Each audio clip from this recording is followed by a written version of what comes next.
자, 그럼 지금부터 제125차 최고위원회의를 개의하겠습니다.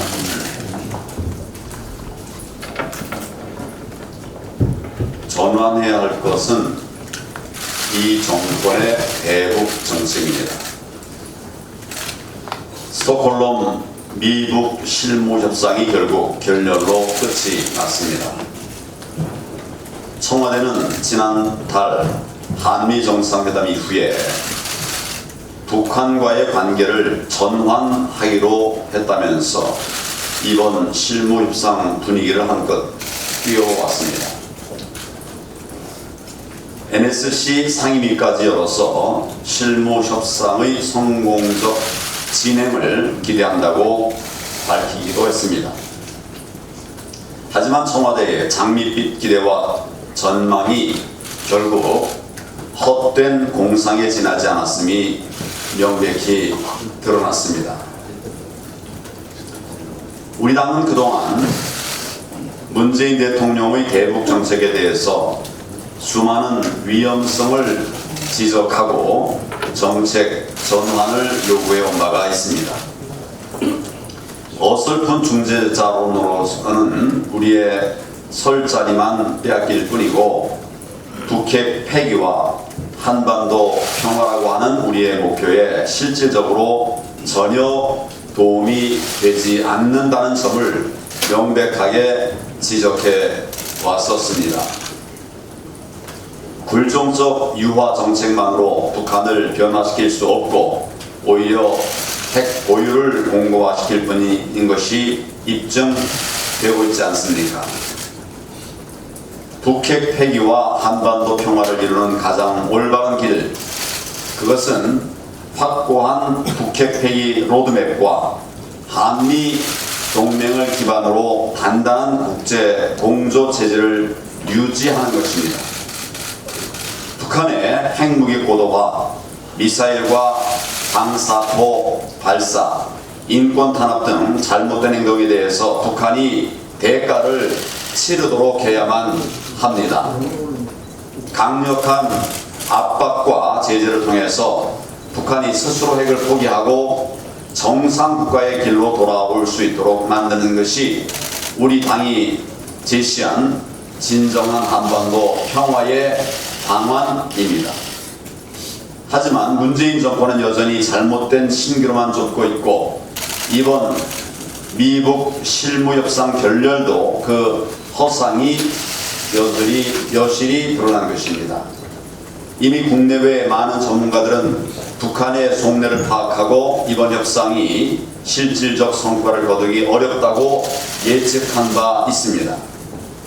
결과적으로 북한은 ICBM 실험 발사까지 위협하면서 사실상 협상의 판을 완전히 깨버렸습니다. 그런데도 이 정권은 미북 협상이 시작되기도 전부터 11월 부산 아세안 정상회담에 김정은을 초청한다고 나섰습니다. 아직도 문재인 대통령은 서울, 평양 올림픽 주최 등 뜬구름 같은 주장만 내놓고 있습니다. 지금 전환이 시급한 것은 미북 관계가 아닙니다. 문재인 대통령과 이 정권의 대북 정책, 바로 그것을 전환해야 합니다. 북한을 병하면서 미국과 국제사회를 설득하는 것이 대한민국 대통령의 역할이 될 수는 없는 겁니다. 북한이 핵과 미사일을 포기하고 인권을 개선하도록 김정은을 설득하고 압박하는 것이 대한민국 대통령으로서 당연히 해야 할 책무입니다. 또다시 오판으로 일관한 외교 안보 라인을 즉각 교체해야 합니다. 대북 정책을 전면 전환하기 위해서 반드시 필요한 일이라고 하는 사실을 강력하게 촉구합니다. 지금 국민들께서 분노하고 계십니다. 대통령께서 결자 해지해야 합니다. 대통령을 비롯해서 국정을 책임진 사람들의 가장 큰 책무는 국민이 안심하고 편안하게 살 수 있도록 하는 것입니다. 지금 저와 자유한국당은 이러한 책무를 다하기 위해서 할 수 있는 모든 노력을 다하고 있습니다.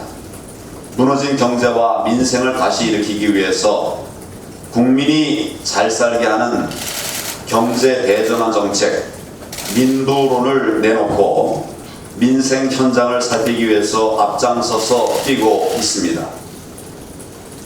흔들리는 외교와 안보를 지키기 위해 야당의 위치임에도 불구하고 가능한 최선을 다하고 있습니다. 정의와 공정의 가치를 수호하기 위해서 국민과 같이 치열하게 싸우고 있습니다. 그런데 정작 대한민국 국정의 총책임자인 문재인 대통령은 지금 어디서 무엇을 하고 있는지 알 수 없습니다. 경제와 민생은 폭망의 길로 추락하고 있는데 그 현장에 대통령이 전혀 보이지를 않습니다. 북한이 핵무기와 미사일로 우리를 위협하는데 대통령이 나서서 한마디 말하지 않고 있습니다. 조국 사태로 온 나라가 분열과 혼란에 빠져 있는데 대통령이 앞장서서 분열을 선동하고 진영 대결을 부추기면서 친문의 수장 자리만 지키고 있지 않습니까? 조국 방탄에 모든 것을 걸고 국정은 뒷짐진 우리 대통령을 언제까지 우리가 지켜봐야 하는지 온 국민이 참담한 심정입니다. 조국 사태의 본질은 정의와 공정을 무너뜨리면서 새로운 적폐를 쌓아가는 문재인 정권의 오만과 독선이라고 할 수 있습니다. 지금 문재인 대통령과 이 정권은 국민의 뜻을 거스르고 권력을 마음대로 휘두르면서 대한민국을 친문 독재 공화국으로 몰아가고 있습니다. 대통령을 등에 업은 친문 세력들은 관제 시위로 검찰을 겁박하고 또 정당한 수사를 하고 있는 검사들에게 인신 공격까지 퍼붓고 있습니다. 정말 무법 천지가 된 것입니다. 문재인 대통령과 친문 세력들이 대한민국을 거대한 인민 재판의 소용돌이에 빠뜨리고 있는 것입니다. 결국 이 국가적 혼란을 끝낼 수 있는 사람은 문재인 대통령 본인밖에 없습니다. 조국을 파면하고 공정한 검찰 수사를 보장하는 것만이 국정을 정상화할 유일한 길임을 깨달아야 할 것입니다. 지난 10월 3일 국민들은 광화문 광장에 모였습니다. 광화문 광장과 도심을 가득 메우고 정의와 공정을 외치셨습니다. 이 국민들의 함성이야말로 대통령과 이 정권을 향한 진짜 민심임을 직시해야 합니다. 아무리 친여 매체를 총동원해서 관제 시위를 띄워봐야 그럴수록 진짜 민심은 더욱 뜨겁게 분노하며 불타오를 것입니다. 끝끝내 친문 수장 자리만 고집하면서 대한민국 대통령의 책무를 내팽개친다면 우리 국민들께서 이를 반드시 심판하실 것이라고 하는 점을 강력하게 경고합니다. 대통령의 사죄와 결자 해지를 촉구합니다.